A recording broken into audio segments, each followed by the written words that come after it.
نحمده ونصلي ونسلم على رسوله الكريم اما بعد فاعوذ بالله السميع العليم من الشيطان الرجيم من همزه ونفخه ونفثه بسم الله الرحمن الرحيم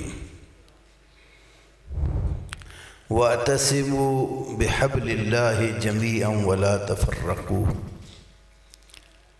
وقال عبد الله بن مسعود رضي الله تعالى عنه جميعا أي جماعة وأيضا قال الجماعة ما وافق الحق وإن كنت وحدك رب اشرح لي صدري ويسر لي أمري واحلل عقدة من لساني يفقهوا قولي اللهم صل على محمد وعلى آل محمد كما صليت على إبراهيم وعلى آل إبراهيم إنك حميد مجيد اللهم بارك على محمد وعلى آل محمد كما باركت على إبراهيم وعلى آل إبراهيم إنك حميد مجيد۔ عزت مآب علماء کرام، نوجوانان ملت، میں نے آپ کے سامنے ایک مختصر سی آیت کریمہ پڑھی ہے جو بڑی معروف ہے کہ اللہ تعالیٰ کی رسی کو سب مل کر مضبوطی سے تھام لو۔ یہ حبل اللہ کی تفسیر مفسرین نے مختلف الفاظ میں جو بیان کی ہے، مقصود سب کا ایک ہے۔ کسی نے کہا اس سے مراد اسلام ہے، کسی نے کہا اس سے مراد قرآن ہے، کسی نے مسلمانوں کا مل کر اللہ کی وحی کو پکڑنا لکھا۔ مقصد سب کا ایک ہی ہے کہ دین اسلام، اس کو سارے مل کر مضبوطی سے پکڑ لیجئے۔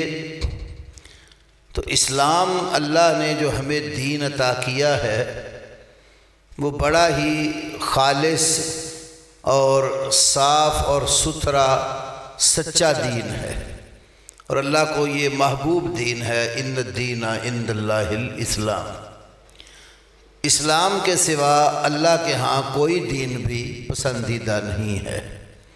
وَمَن يَبْتَغِ غَيْرَ الْإِسْلَامِ دِينًا فَلَن يُقْبَلَ مِنْهُ، جو شخص اسلام کے سوا کوئی اور دین تلاش کرے گا وہ اس سے ہرگز قبول نہیں کیا جائے گا۔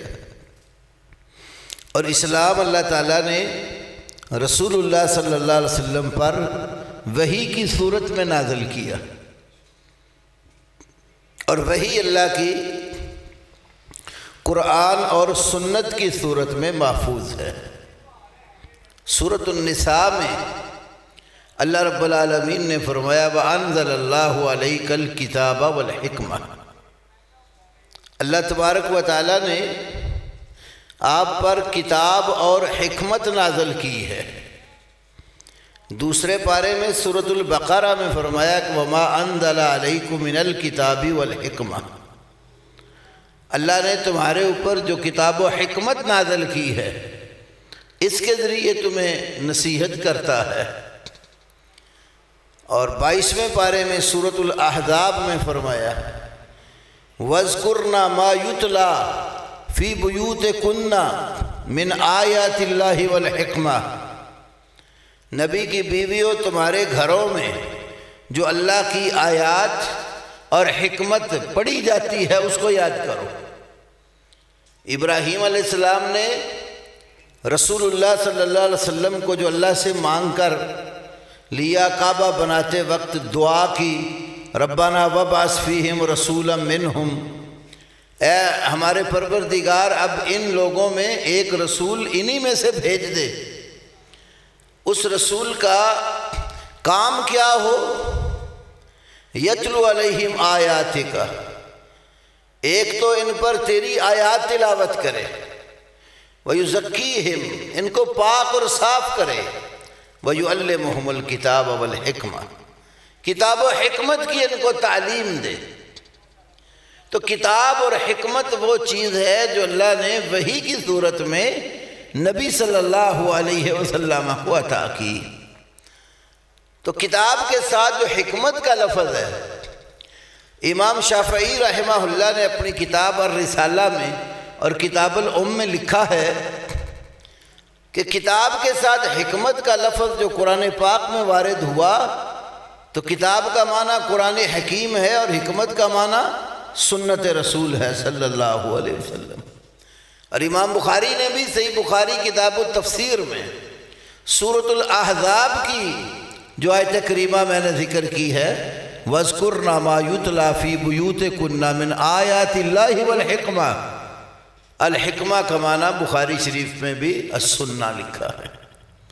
تو کتاب و سنت یہ اللہ تعالیٰ کی طرف سے وحی ہے، اور آپ لوگ کتنے خوش نصیب ہیں کہ جن کا دین وحی کے اوپر مبنی ہے، جن کی دعوت قرآن اور سنت پر مبنی ہے۔ آپ شخصیات کا احترام کرتے ہیں لیکن شخصیات کی باتوں کو دین نہیں سمجھتے، دین صرف اسے سمجھتے ہیں جو اللہ نے محمد الرسول اللہ صلی اللہ علیہ وسلم پر نازل کیا ہے۔ ہمارے نزدیک ہر عالم قابل احترام ہے، ہر امام، فقیہ، محدث، مجتہد احترام کے لائق ہے، لیکن اطاعت اور اتباع وہ نبی صلی اللہ علیہ وسلم کی اللہ تعالیٰ نے ہمارے اوپر واجب کی ہے۔ اپنی اطاعت کا ذکر کیا، ساتھ نبی صلی اللہ علیہ وسلم کی اطاعت کا ذکر کیا۔ یہ دو اطاعتیں بغیر کسی شرط کے ایک مسلمان کو ماننی پڑتی ہیں۔ باقی کسی کی بھی کوئی بات ہو وہ کتاب اور سنت کے ساتھ مشروط ہے۔ کہنے والا اگر بات کتاب و سنت کے مطابق کرتا ہے تو اس کو لیا جائے گا، اگر کتاب و سنت کے خلاف کرتا ہے، کہنے والا کوئی ہو اپنی جگہ پر، جتنا بڑا اس کا مقام ہو، وہ اس کی غلطی شمار کر کے ترک کر دی جائے گی۔ امام مالک رحمۃ اللہ علیہ کا بڑا مشہور مقولہ ہے، مسجد نبوی میں درس دیا کرتے تھے، رسول پاک صلی اللہ علیہ وسلم کی قبر مبارک کی طرف اشارہ کر کے انہوں نے فرمایا لیس کل احد یؤخذ و یترک الا صاحب ھذا القبر، ہر شخص کی بات کو لیا بھی جا سکتا ہے اور چھوڑا بھی جا سکتا ہے، مگر اس قبر کے اندر جو اللہ کے پیغمبر موجود ہیں نا، ان کی بات کو لیا ہی جاتا ہے، چھوڑا نہیں جاتا۔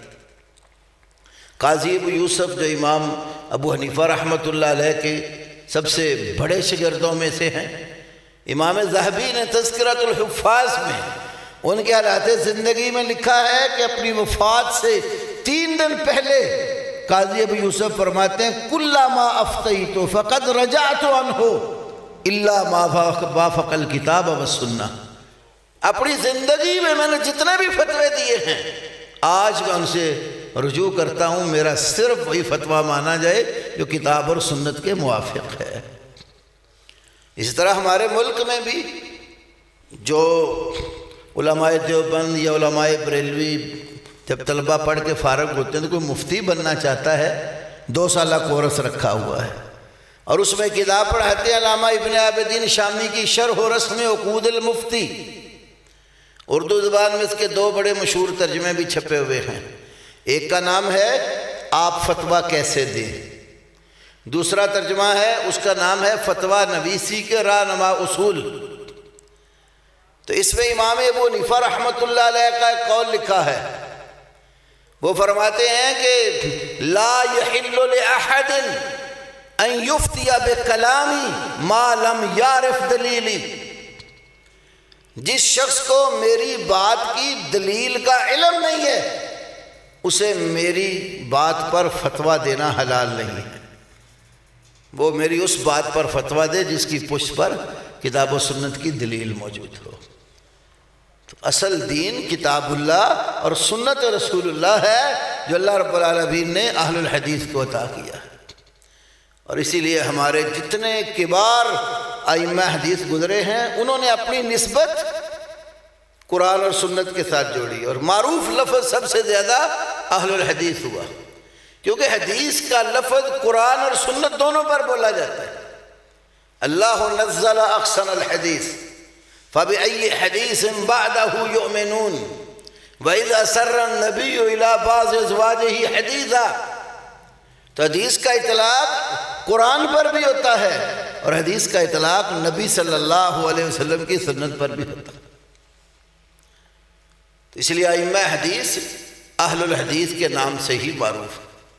ان کی کتب عقائد ہوں یا دیگر کتب ہوں، اس لفظ کو انہوں نے بہت عام کیا۔ جس طرح طائفہ منصورہ والی حدیث ہے، مثال کے طور پر ترمذی شریف میں امام ترمذی رحمۃ اللہ علیہ اور بھی کئی محدثین نے ذکر کی، صحیح بخاری میں بھی ہے، لا تزال طائفة من امتی منصورین علی الحق، بعض روایت میں ظاہرین علی الحق، میری امت میں سے ایک گروہ ہمیشہ حق پر غالب رہے گا یا حق پر اس کی مدد کی جائے گی۔ تو امام بخاری کے استاد امام علی بن عبداللہ المدینی بہت بڑے محدث تھے۔ امام بخاری خود کہتے ہیں مستصغرت نفسی عند احد الا عند علی بن المدینی، میں نے اپنے آپ کو علم میں کسی شخص کے آگے چھوٹا نہیں پایا سوائے علی بن عبداللہ المدینی کے۔ تو امام علی بن عبداللہ المدینی سے امام ترمذی نے نقل کیا، وہ کہتے ہیں کہ اس حدیث کا مصداق اہل الحدیث ہے۔ امام احمد ابن حنبل رحمۃ اللہ علیہ فرماتے ہیں، ابھی آپ سلمان اعظم صاحب سے خطیب بغدادی علیہ رحمہ کی کتاب شرف و اصحاب الحدیث کی بات سن رہے تھے، اس میں بھی انہوں نے نقل کیا ہے کہ ان لم تکونوا اہل الحدیث فلا ادری من ہم، اس حدیث کا مصداق اگر اہل الحدیث نہیں ہے تو پھر میں نہیں جانتا اور کون لوگ مراد ہیں۔ امام حاکم نے اپنی کتاب معرفت علوم الحدیث میں لکھا ہے، امام احمد بن سنان الواسطی فرماتے ہیں لیس فی الدنیا مبتدع الا وهو یبغض اہل الحدیث، دنیا میں جو شخص بھی بدعت کو اپنانے والا ہوگا وہ اہل الحدیث کے ساتھ بغض رکھتا ہوگا۔ امام بخاری رحمۃ اللہ علیہ اور ان کے ساتھی، ان کے حوالے سے امام ذہبی نے سیر و اعلام النبلاء میں امام بخاری کے حالات میں لکھا کانوا یظہرون شعار اہل الحدیث کرف العید فی الصلاۃ و افراد الاقامہ، امام بخاری اور ان کے ساتھی اہل الحدیث کی علامات کو ظاہر کیا کرتے تھے۔ کیا علامتیں ذکر کی؟ نماز کے اندر رفع الیدین کرنا اور جماعت کے لیے جب نماز کھڑی کرنا تو اقار اقامت کہنا۔ امام ابو احمد الحاکم الکبیر جو بڑے عظیم محدث تھے، بے شمار کتابوں کے مؤلف ہیں، انہوں نے ایک پوری کتاب لکھی، اس کا نام ہے شعار اصحاب الحدیث، اہل الحدیث کی علامات۔ خطیب بغدادی کی شرف و اصحاب الحدیث کے ساتھ دوسری کتاب کا نام نصیحت اہل الحدیث۔ امام ابو مظفر السمعانی کی کتاب ہے الانتصار لأہل الحدیث۔ تو محدثین نے تو ان موضوعات پر پوری کتابیں لکھی ہیں، کیونکہ یہ لوگ کسی شخصیت کو اپنا مقتدا اور واجب الاطاعت رہنما نہیں مانتے۔ یہ تمام علماء کا احترام کرتے ہیں، محدثین کا احترام کرتے ہیں، مفسرین کا احترام کرتے ہیں، فقہاء کا احترام کرتے ہیں، لیکن واجب الاطاعت اللہ کی مخلوق میں صرف محمد الرسول اللہ صلی اللہ علیہ وسلم کو مانتے ہیں۔ اس لیے علامہ سیوطی نے اپنی کتاب الکنز المدفون فی الفلک المشحون میں لکھا ہے والذی یجب ان یقال کل من انتسب الى امام غیر رسول اللہ صلی اللہ علیہ وسلم فویوالی علی ذالک ویعادی علیہ مبتدع خارج عن السنت والجماعہ سواء فی الاصول او الفروع۔ کہتے ہیں واجب ہے یوں کہا جائے ہر وہ شخص جس نے نبی پاک صلی اللہ علیہ وسلم کے سوا کسی اور امام کے ساتھ نسبت قائم کر لی اور اسی نسبت کو دوستی اور دشمنی کا معیار بنا دیا، تو ایسا آدمی مبتدع ہے اور اہل سنت والجماعت سے خارج ہے، خواہ اس نے نسبت عقیدے میں لگائی ہوئی ہے یا فروعات فقہیہ میں لگائی ہوئی ہے۔ تو بہرحال میرے بھائیوں، قرآن اور حدیث اصل دین ہے، اور یہ اللہ پاک نے یہ دولت آپ کو عطا کی ہے، اس دولت کو سنبھالنا، آپ اس کے وارث ہیں، اور حقیقی وارث اپنی وراثت ضائع نہیں کرتا۔ نبی صلی اللہ علیہ وسلم یہ وراثت آپ کو دے کر گئے ہیں، کتاب و سنت کی۔ آخری جو لمبا خطبہ نبی صلی اللہ علیہ وسلم نے دیا تھا لاکھوں صحابہ کی موجودگی میں، حجۃ الوداع کا موقع، تو آپ صلی اللہ علیہ وسلم نے کیا فرمایا تھا؟ میرے صحابیوں، الا هل بلغت، بتاؤ کیا میں نے تمہیں اللہ کا پیغام پہنچا دیا ہے؟ کیونکہ اللہ نے حکم دیا نا، یا ایھا الرسول بلغ ما انزل الیک من ربک فإن لم تفعل فما بلغت رسالتہ۔ اے رسول، جو آپ کی طرف وحی کی گئی ہے بات، اس کو آپ لوگوں تک پہنچا دیں، اور اگر آپ نے اسے نہ پہنچایا تو اللہ کی رسالت کو پہنچانے کا عقد نہیں کیا۔ تو ما انزل، جو آپ کی طرف اتارا گیا، اس کو پہنچانے کا اللہ نے آپ کو حکم دیا۔ تو اپنے خطاب میں صحابہ سے پوچھا، بتاؤ کیا میں نے تمہیں پہنچا دی ہے بات؟ سب صحابہ نے کہا نعم۔ پھر آپ نے فرمایا فَلْيُبَلِّغِ الشَّاهِدُ الْغَائِبَ مِنْكُمْ، تم میں سے جو لوگ یہاں موجود ہیں وہ یہ بات ان لوگوں تک پہنچا دیں جو موجود نہیں۔ تو یہ ذمہ داری آپ صلی اللہ علیہ وسلم امت کے کندھوں پہ ڈال کر گئے کہ اللہ تعالیٰ کا دین مجھے ملا، وہی اللہ نے مجھے عطا کی، میں نے تمہارے تک پہنچا دیے، اب یہ فریضہ آپ لوگوں کا ہے کہ اس وحی والے دین کو جو یہاں نہیں لوگ آئے ان تک آگے پہنچانا۔ اور خواہ آپ کے پاس ایک بات، ایک آیت، شریعت کا ایک مسئلہ آپ کو آتا ہو، آپ کے ذمہ لازم ہے آپ دوسرے لوگوں تک پہنچائیں۔ صحیح بخاری کتاب العلم میں ہے نا، بلغوا انی ولو آیہ، میری طرف سے تم بات آگے پہنچاؤ اگرچہ ایک آیت ہی کیوں نہ ہو۔ تو یہ اللہ تعالیٰ نے آپ کو اعزاز بخشا، آپ کو خالص سچی وحی پر مبنی وراثت عطا کی ہے، آپ نے ورثے کو سنبھالنا ہے۔ تو صحابہ کرام نے یہ وراثت آپ صلی اللہ علیہ وسلم سے لی، اب وہ اس وراثت کے اوپر کیسے عمل پیرا رہے؟ میرے بھائیوں، بہت ساری باتیں ہیں۔ سب سے پہلی اور بنیادی بات، مسلمانوں کا آپس میں اتفاق اور اتحاد کے ساتھ رہنا، اور اتفاق اور اتحاد اللہ کی وحی پر ہی ہو سکتا ہے اور کسی چیز پر نہیں ہوتا۔ آراء میں اختلاف ہو جاتا ہے نا، لیکن وحی میں تو کوئی اختلاف نہیں ہے نا۔ قرآن اور سنت جو اللہ اور اس کے رسول کی بات جب سامنے آ جاتی ہے، پھر ایمان والے کے لیے اور کوئی چیز باقی نہیں رہتی، وہ سارے اختلاف چھوڑتا ہے، وہ اللہ اور اس کے رسول کی بات کو آگے رکھ لیتا ہے۔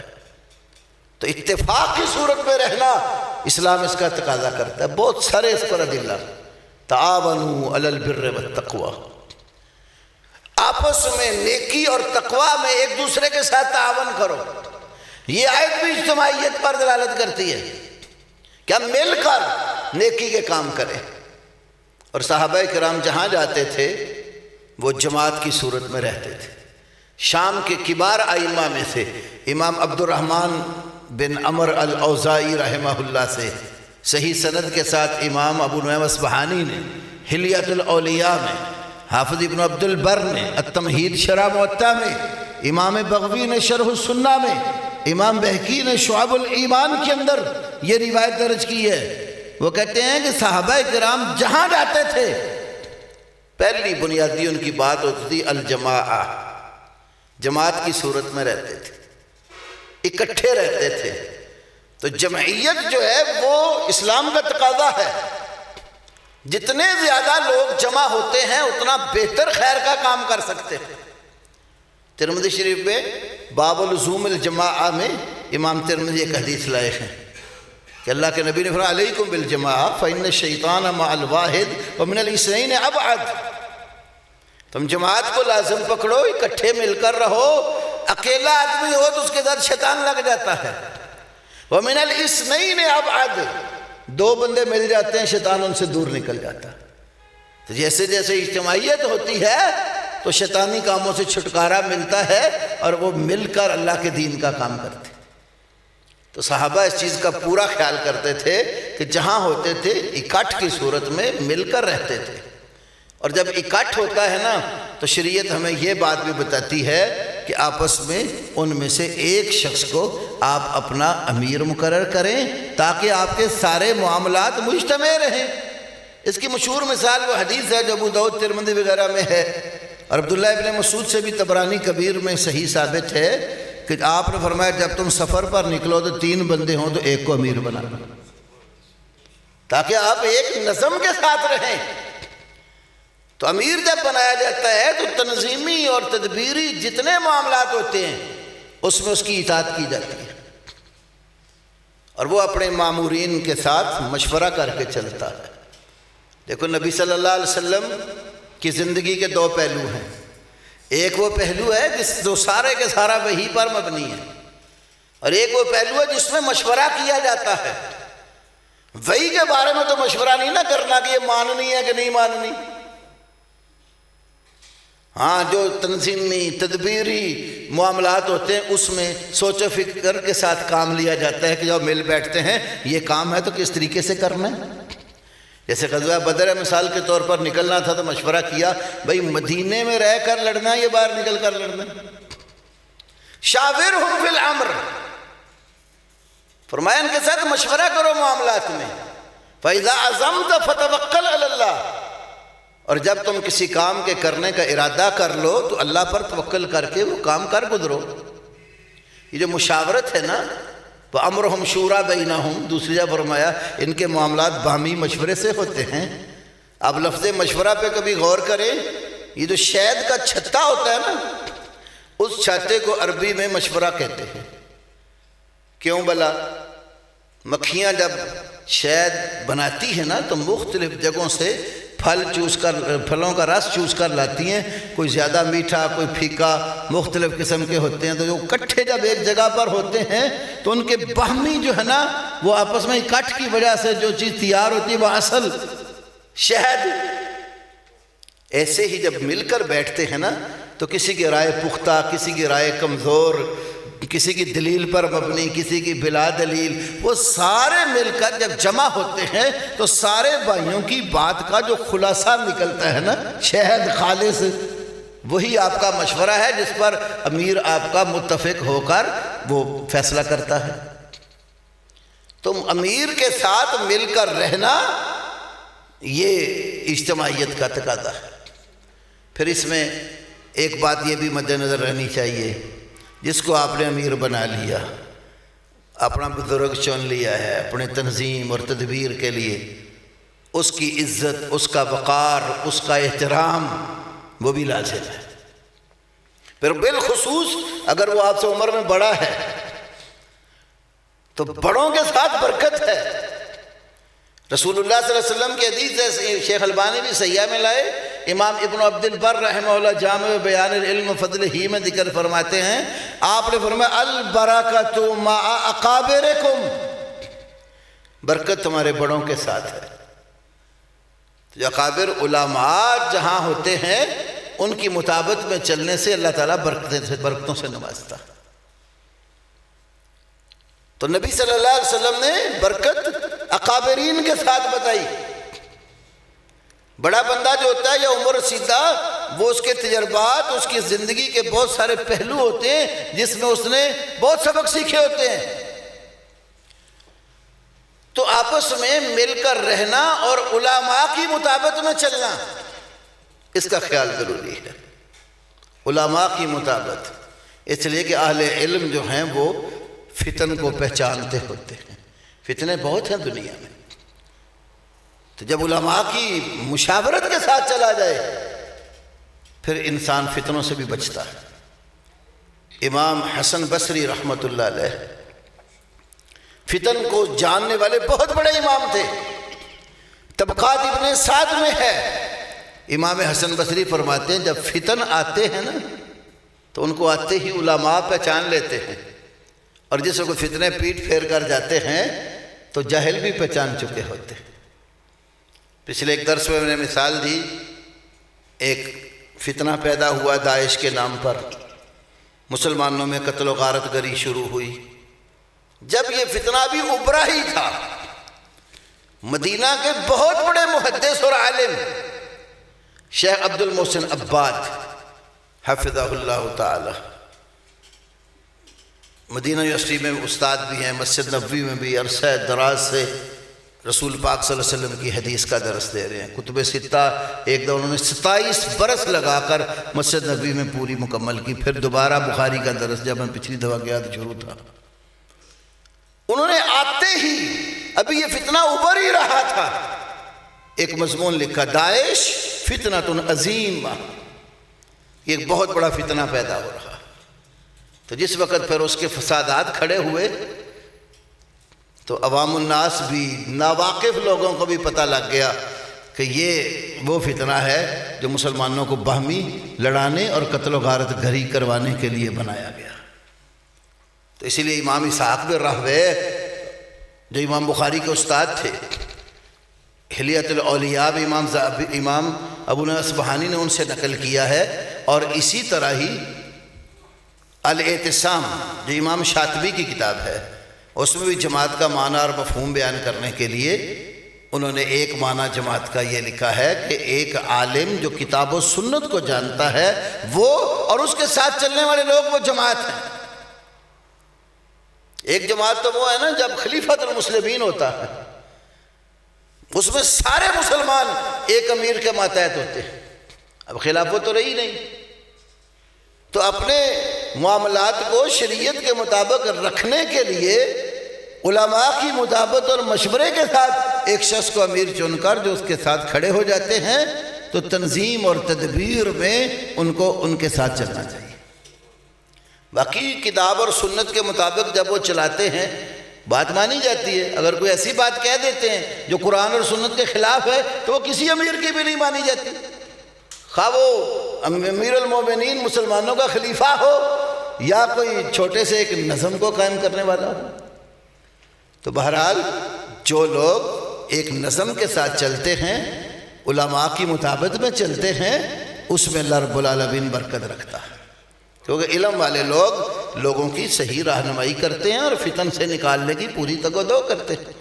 اب بھی ہم دیکھتے ہیں نا، ابھی آپ سب ذکر کر رہے تھے نیٹ کے حوالے سے، کتنے نوجوان ہیں جو نیٹ کے اوپر آ کر بہک جاتے ہیں، کسی چھوٹے بڑے کا کوئی لحاظ ہی نہیں، یہ پتہ ہی نہیں ہے کہ میں جو کلمات لکھ رہا ہوں ان کلمات کا آگے نتیجہ کیا ہے۔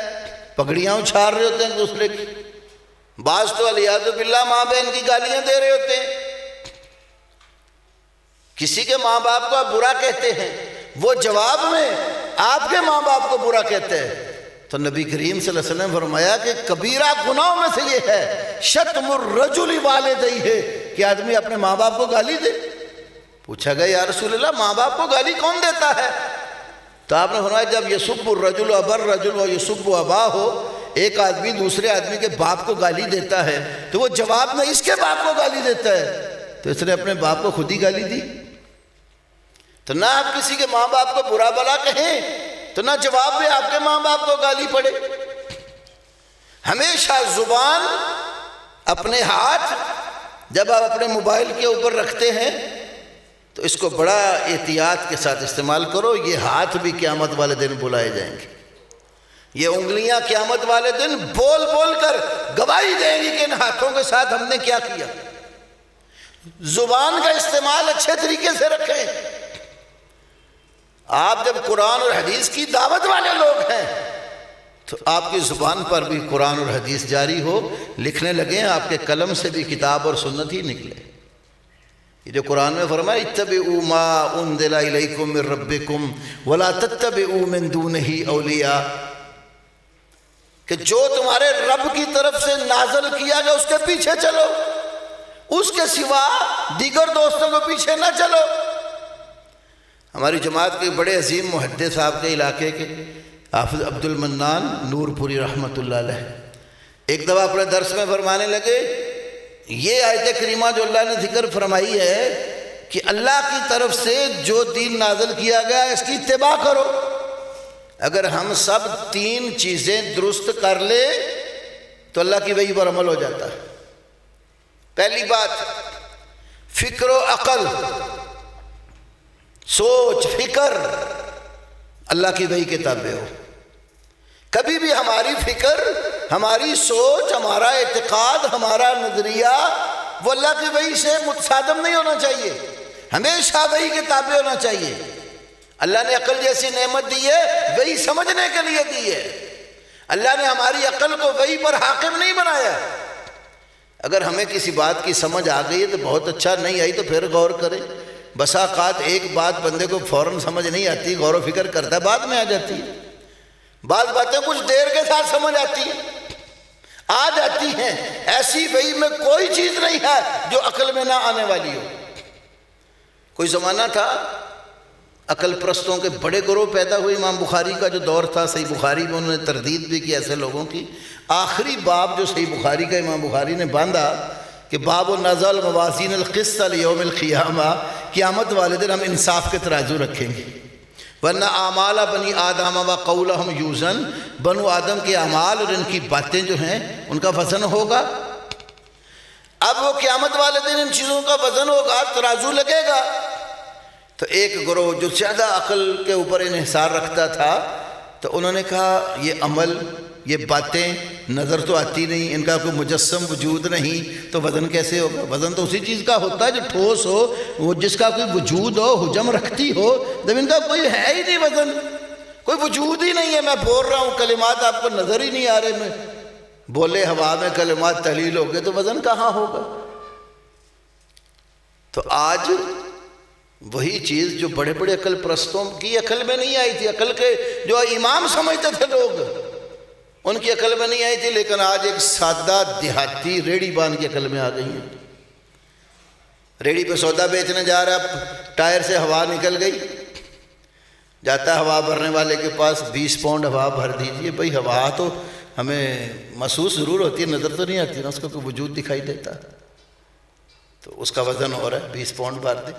بخار چڑھا ہوا ہے، ڈاکٹر صاحب پٹی یہاں ماتھے پہ رکھ کے یا پھر تھرمامیٹر بغل میں یا منہ میں رکھ کے تو تھوڑی دیر بعد بتا دیتے ہیں ہمیں اتنے ڈگری بخار ہے. یہ تاروں میں کرنٹ چلتا ہے، ہمیں دکھائی تو نہیں دے رہا، لیکن ہر مہینے جب بل آتا تو پتہ لگ جاتا کتنی ریڈنگ ہوئی ہے.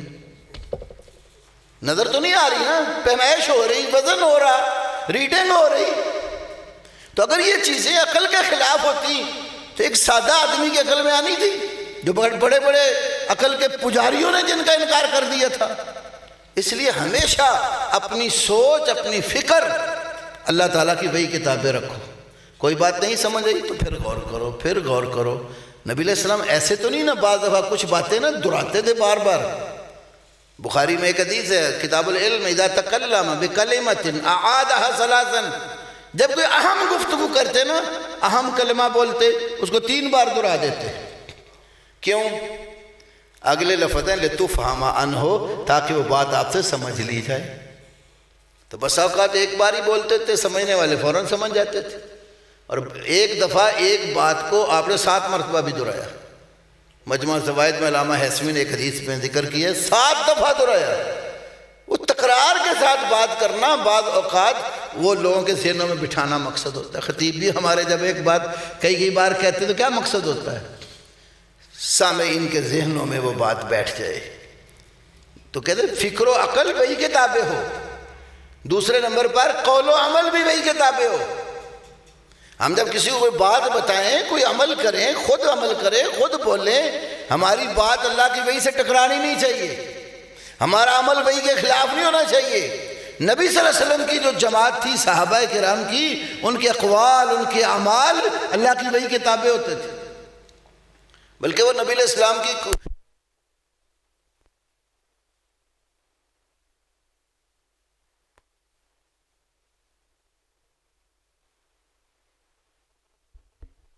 داؤد کی حدیث ہے، کوئی صحابہ کو دیکھا باہر دروازے کے پاس کھڑے، فرمایا اجلسوا، بیٹھ جاؤ. آپ صلی اللہ علیہ وسلم کے کہنے پر جو صحابی ادھر تھا ادھر ہی بیٹھ گئے. پیغمبر کا قول تھا نا.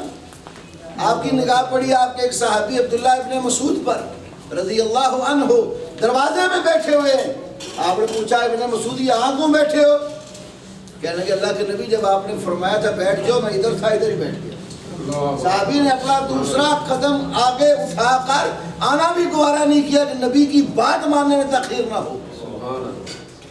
حضرت عمر مسجد حرام میں آئے، ابو داؤد بخاری کی حدیث ہے، طواف کرنا تھا تو حجر اسود سے شروع کرتے ہیں۔ اب حجر اسود کے سامنے آ کر اس کو مخاطب ہو گئے، انی عالم انک حجر لا تضر ولا تنفع، میں جانتا ہوں تو پتھر ہے، نہ تو نفع دے سکتا ہے نہ نقصان دے سکتا۔ اب یہ عمل کیوں کرنے لگا ہوں بوسہ دینے کا؟ لولا انی رأیت رسول اللہ صلی اللہ علیہ وسلم یقبلک ما قبلتک، اگر میں نے اللہ کے نبی صلی اللہ علیہ وسلم کو تیرا بوسہ لیتے ہوئے نہ دیکھا ہوتا میں کبھی بھی تیرا بوسہ نہ لیتا۔ اسی لیے بوسہ لے رہا ہوں کہ نبی پاک نے تجھے چوما۔ پیغمبر کا عمل اور پیغمبر کا قول وہی پر مبنی ہے، تو بات بھی کسی کو بتائیں تو وہی والی بتائیں، کسی کو کوئی عمل بتائیں تو اس کو اللہ کے نبی کی وہی والا عمل بتائیں۔ تو قول اور عمل بھی ہمارا وہی کے تابع ہو، ہم باتیں کریں آپس میں مل بیٹھیں تو اچھی باتیں ہوں، کتاب و سنت کے خلاف نہ ہوں، عمل کریں تو وہی کے مطابق ہمارے اعمال ہوں۔ تیسری بات کہتے تھے کہ صورت اور شکل بھی وہی کے تابع ہے۔ اللہ تعالیٰ نے ایک مسلمان مرد کو جو ظاہری شکل و صورت بتائی ہے اس کے مطابق ہوں، ہم لباس ہمارا شریعت کے مطابق ہو، چہرے ہمارے شریعت کے مطابق ہوں۔ جیسے باطن کو پاک اور صاف رکھنا ضروری ہے کہ سچ بولنا چاہیے، جھوٹ سے بچنا ہے، خیانت سے بچنا ہے، غیبت سے بچنا ہے، جتنے اندرونی صفات ہیں جہاں وہ آپ وہی کتابیں رکھیں۔ ظاہری شکل صورت بھی آپ اپنے معاملات بھی وہی کے تابع رکھیں۔ تو فکر و عقل، قول و عمل اور صورت و شکل، اگر ہم یہ تین چیزیں درست کر لیں تو اللہ کی وحی پر سب کا عمل ہو جاتا ہے۔ تو اہل الحدیث ہونے کا معنی یہ ہے یا ایھا الذین آمنوا ادخلوا فی السلم کافہ، اے ایمان والو سارے پورے کے پورے اسلام میں داخل ہو جاؤ۔ یہ نہیں ہے کہ جو دل کو لگے وہ مان لی اور جو دل کو نہ لگی اچھی اس کو چھوڑ دی۔ نہیں بھائیو، حافظ عبداللہ بہاولپوری رحمہ اللہ ایک بڑی عظیم مثال دیا کرتے تھے۔ جب بچوں کا امتحان ہوتا ہے نا اسکول کا، مثال کے طور پہ 8 سبجیکٹ ہیں، پیپر ہوا، ایک بچہ انگلش میں فیل ہو گیا، 7 میں پاس ہو گیا، دوسرا بچہ عربک میں فیل ہو گیا، باقی 7 میں پاس ہو گیا، تیسرا اردو میں فیل ہو گیا، باقیوں میں پاس ہو گیا۔ جب رزلٹ نکلا تو مجموعی لحاظ سے تینوں ہی فیل ہیں نا، کوئی کسی مضمون میں اور کوئی کسی مضمون میں۔ صحیح پاس تو وہی سمجھا جائے گا جو تمام مضامین میں پاس ہو۔ تو کہتے ہیں کچھ حدیثوں پر اگر آپ نے عمل کرنا ہے، وہ تو کچھ حدیثوں پر قادیانی بھی عمل کرتا ہوگا، کچھ حدیث پر شیعہ بھی عمل کرتا ہوگا، کچھ حدیثوں پر بریلوی بھی عمل کرتے ہوں گے، دیوبندی بھی عمل کرتے ہوں گے، کچھ حدیثوں پر آپ بھی چلتے ہوں گے۔ تو مجموعی رزلٹ کیا ہوا آپ کا؟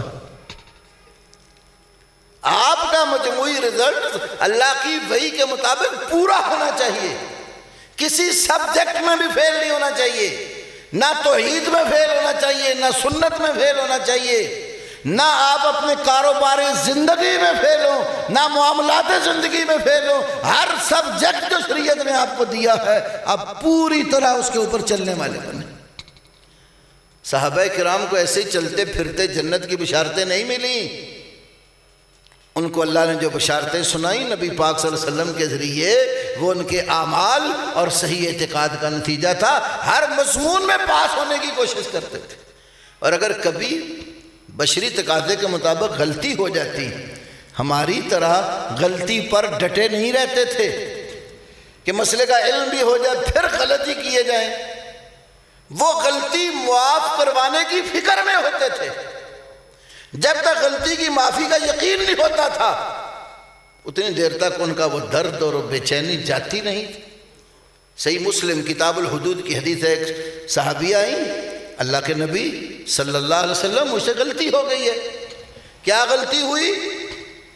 میں زنا کر بیٹھی، اقم علی الحد وطہرنی، میرے اوپر حد لگا اور مجھے اس گناہ سے پاک کر دو۔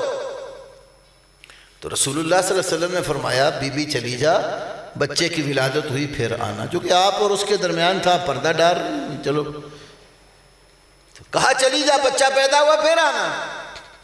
بچے کی ولادت ہوئی، بچے کو اٹھا کے لے آئی، یا رسول اللہ بچہ پیدا ہو گیا، اب تو حد لگاؤ اور مجھے پاک کرو۔ آپ نے پھر فرمایا بی بی چلی جا، بچہ جب روٹی کھانے کے قابل ہوا پھر آ جانا۔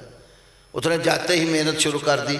4 مہینے بھی گزرے, چوتھے مہینے تک اس نے بچے کو روٹی کھانا سکھا دی.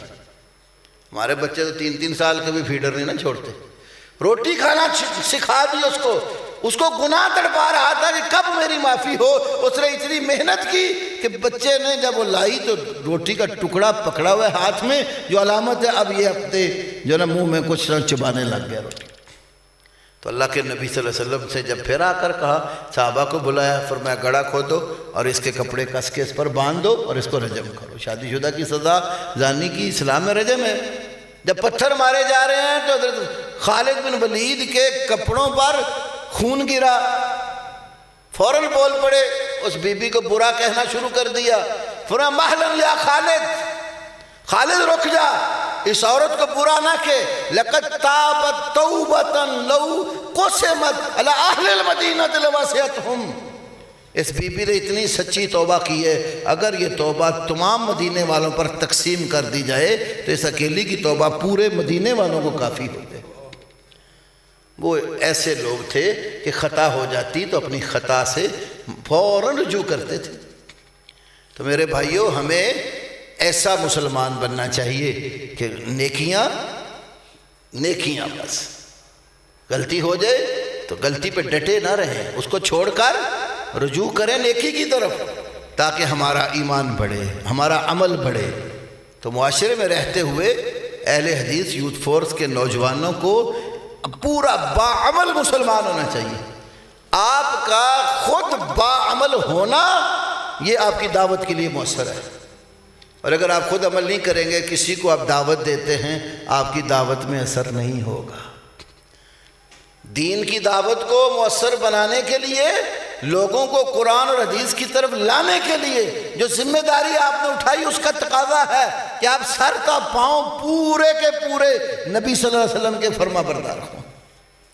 تو اس لیے میرے بھائیوں, روزانہ ایک تو فرض نماز کی پابندی پوری کوشش کریں. ہر نماز آپ کے قریب مسجد ہے تو تکبیر اولیٰ کے ساتھ جماعت کے ساتھ ہو. فرائض کی پابندی کے ساتھ نفلی عبادت پر زور دیں, کیونکہ نوافل ہماری فرائض کی کوتاہیاں کمیاں پوری کرتے ہیں. اور خاص طور پر رات کے وقت اٹھ کر یہ جو تہجد ہے نا, خواہ آپ کو 2 رکعت نصیب ہو, کم از کم پڑھیں ضرور. اس کا نتیجہ قرآن میں دیکھیں, اس کا فائدہ. اللہ تعالیٰ نے اِنَّ نَاشِئَةَ اللَّيْلِ هِيَ أَشَدُّ وَطْعًا وَأَقْوَمُ قِيلًا. یہ جو رات کا اٹھنا ہے نا, اس نفس کو روندنے اور کچلنے کے لیے انتہائی مضبوط, اللہ سے بات کرنے کے لیے انتہائی سیدھا راستہ. میں سے ایک مثال دیتا ہوں. ہمیں سڑک بناتے ہیں نا, تو سڑک کے اوپر پہلے پتھر ڈالتے ہیں نا. اب خالی پتھر پڑا رہے تو بندہ آسانی سے چل نہیں سکتا, ٹائر بھی پھٹنے کا خدشہ ہوتا ہے. تو پھر کیا کرتے ہیں, اس پر رولر پھیرتے. جب رولر چلتا ہے تو پتھر کی نوکیں پلکیں تکلیف دینے والی چیزیں وہ ٹوٹ جاتی ہیں, ہموار ہو کر وہ زمین پہ بیٹھ جاتا ہے, اور اس پر آپ پھر تھوڑی سی مٹی وغیرہ یا ریت جو بھی ڈالتے ہیں ڈال کر اس کو پلین کرتے ہیں. تو ہمارے نفس کی نوکیں پلکیں سنوارنے کے لیے یہ قیام اللیل رولر کا کام دیتا. ترمذی کی حدیث ہے, فرمایا علیکم بقیام اللیل فإنہ دأب الصالحین من کان قبلکم.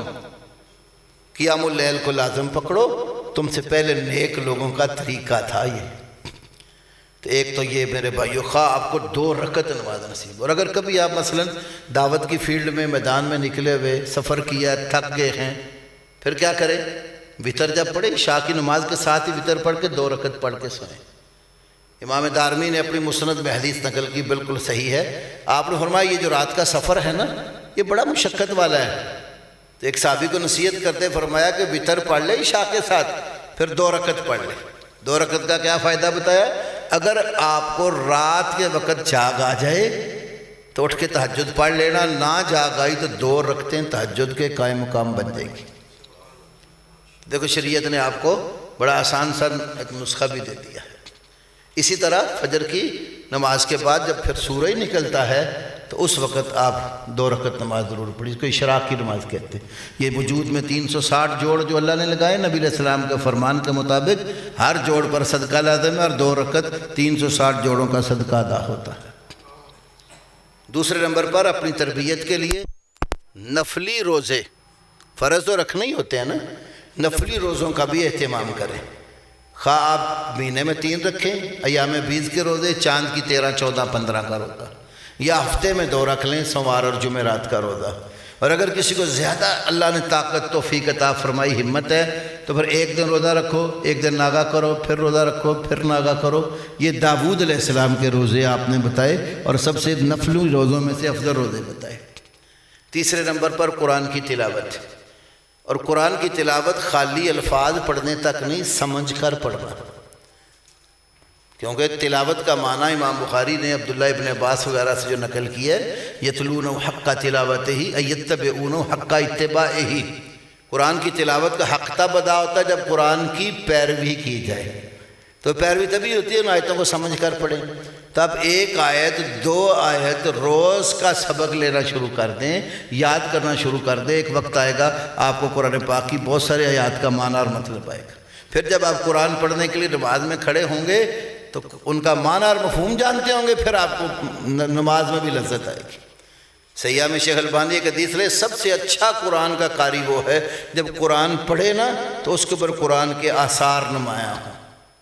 آپ دیکھتے ہیں نا ائمہ حرمین کبھی قرآن پڑھتے پڑھتے رو پڑھتے ہیں، ہچکیاں بن جاتی ہیں، آگے پڑھا نہیں جا رہا ہوتا ان سے، کہ ان کو پتہ ہے کہ رب کا قرآن کیا کہہ رہا ہے۔ تو اس لیے قرآن روز پڑھنا ہے اور سمجھ کر پڑھنا ہے، خواہ آپ 1 آیت پڑھیں، 2 آیتیں پڑھیں، جتنا آسانی سے پڑھیں، اس کو معمول بنائیں۔ قیامت والے دن اللہ کی عدالت میں نبی پاک صلی اللہ علیہ وسلم کا ایک شکوہ ان لوگوں کے بارے میں بھی ہوگا جو قرآن نہیں پڑھتے۔ رسول کہے گا نا قیامت والے دن، قرآن بتاتا ہے، یا ربی اِنَّ قَوْمِ اتَّخَذُوا هَذَا الْقُرْآنَ مَهْجُورًا، اے میرے رب میری اس قوم نے قرآن کو چھوڑ رکھا تھا۔ تو قرآن کی تلاوت کا معمول بنائیں۔ اسی طرح استغفار روزانہ کریں۔ عبداللہ ابن عمر کی ادب المفرد میں بھی حدیث ہے، اور ترمذی میں نبی علیہ السلام مجلس میں بیٹھے بیٹھے 100 مرتبہ یہ کلمہ کہہ جاتے، رب اغفر لی وتب علی انک انت التواب الغفور۔ حالانکہ نبی پاک کے ذمہ تو کوئی گناہ نہیں ہے نا، تو استغفار کیوں کرتے ہیں؟ نیک لوگوں کے لیے بلندی درجات کا باعث ہے اور خطا کار کی خطا کی معافی کا سبب ہے۔ آپ ایک حدیث میں فرمایا دن میں 70 سے زائد بار استغفار کرتا، تو استغفار کو اپنا معمول بنائیں۔ جتنی آج ہمارے اوپر مشکلات ہیں، رزق کی تنگی ہے، اولاد کی کمی ہے، بارشیں نہیں ہوتی، تو سورۃ نوح پڑھیں، اللہ تعالیٰ نے اس میں ذکر کیا ہے کہ تم استغفار کرو، اللہ موسلادھار بارش بھی بھیجے گا، مالوں اور بیٹوں سے تمہاری مدد بھی کرے گا۔ تو استغفار بہت ساری مشکلات سے نجات کا ذریعہ ہے، استغفار کو بھی اپنا معمول بنائیں۔ صبح و شام کے اذکار، رات سونے کے اذکار، صبح اٹھنے کے اذکار، ہر نماز کے بعد سلام پھیر کے جو اذکار شریعت میں بتائے وہ کریں۔ اذکار کی پابندی، کیونکہ جو ذکر کرتا ہے وہ زندہ آدمی کی طرح ہے، اور جو ذکر نہیں کرتا وہ بالکل مردہ کی طرح، یا دوسری حدیث میں اس گھر کی طرح ہے جس کے اندر رہنے والا کوئی نہیں ہوتا۔ اپنی زبانوں پر اللہ کا ذکر جاری رکھیں۔ یہ چند ایک باتیں مختصراً میں نصیحتاً آپ سے کی، اللہ مجھے بھی عمل کی توفیق دے، آپ کو بھی عمل کی توفیق دے، ہمارے گھر والوں کو، بیوی بچوں کو، معاشرے کو اللہ صحیح معنوں میں باعمل مسلمان بنائے، اور ہماری غلطیاں، کوتاہیاں، خامیاں جس قدر ہیں اللہ پاک ان کا ازالہ فرمائے۔ وآخر دعوانا الحمدللہ رب العالمین۔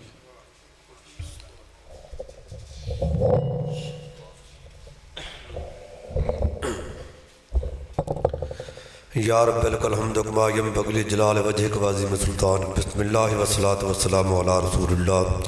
اللہم الف بین قلوبنا واصلح ذات بیننا، اللہم وفقنا لما تحب وترضى، اللہم جنبنا من الافتراق والانتشار، اللہم انک عفو کریم تحب العفو فاعف عنا، ربنا تقبل منا انک انت السمیع العلیم وتب علینا انک انت التواب الرحیم، وصلی اللہ تعالی علی خیر خلقہ سیدنا و مولانا محمد وعلی آلہ و صحابہ اجمعین برحمتک۔